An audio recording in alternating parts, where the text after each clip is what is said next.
उल्टा हो गया, आज भारत से लोग विदेश में पढ़ने जाते हैं। सोचिए शिक्षा का स्तर कितना नीचे चला गया।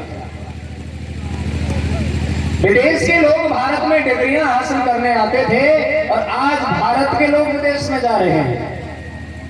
भगवान बुद्ध के बाद चंद्रगुप्त मौर्य, जिन्होंने शिक्षा पर बड़ा ध्यान दिया, उसके बाद में शिक्षा का पतन कर दिया गया। जब शिक्षा का पतन किया गया, क्योंकि किसी को अगर गुलाम बनाना होता है तो सबसे पहले उसकी शिक्षा को खत्म किया जाता है। अगर किसी को भी गुलाम बना के रखना है तो कोई क्यों पढ़ाएगा? अगर वो पढ़ जाएगा तो फिर प्रश्न करेगा, इसलिए सबसे पहला काम है उसे पढ़ने नहीं दिया जाएगा। इसलिए बीच में शिक्षा को खत्म किया गया। कब किया गया? जब भगवान बुद्ध के धर्म को खत्म किया गया। मौर्य काल के बाद बृहद्रथ मौर्य आखिरी मौर्य वंश के सम्राट थे और बृहद्रथ मौर्य की हत्या पुष्यमित्र शुंग नाम के एक ब्राह्मण ने की।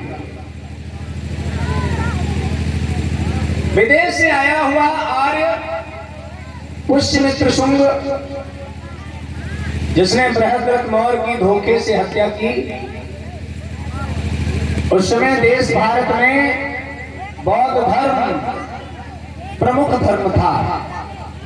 ये देश आज भी लोग बुद्ध की धरती इसीलिए कहते हैं। सबसे प्राचीन समय में, मौर्यों के समय में, ये संपूर्ण भारत ही नहीं, भारत के सिवाय जिसे आज पाकिस्तान कहते हो और नेपाल कहते हो, बांग्लादेश कहते हो, श्रीलंका, चीन, जापान, थाईलैंड, इंडोनेशिया, बर्मा, ये सभी देश भारत में ही आते थे।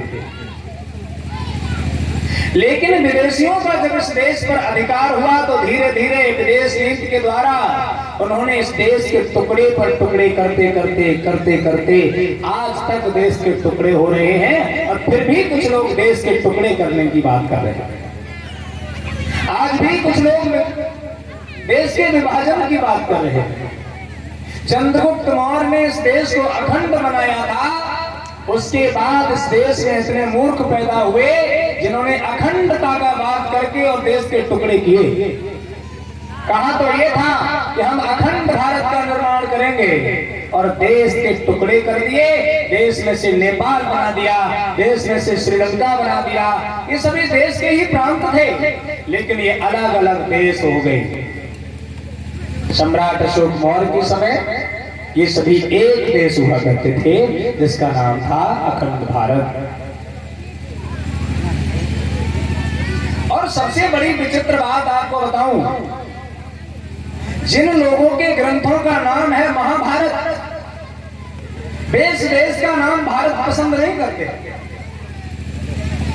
वे लोग कहते हैं कि देश को हिंदू राष्ट्र या हिंदुस्तान होना चाहिए, जबकि ग्रंथ कहता है ये देश भारत है, इसलिए सबसे महान ग्रंथ है जिसका नाम है महाभारत। क्या नाम है?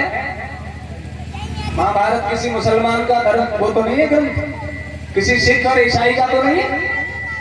लेकिन महाभारत को पढ़ने वाले लोग भी भारत की बात इसलिए नहीं करना चाहते हैं क्योंकि भारत का निर्माण चंद्रगुप्त मौर्य ने किया था।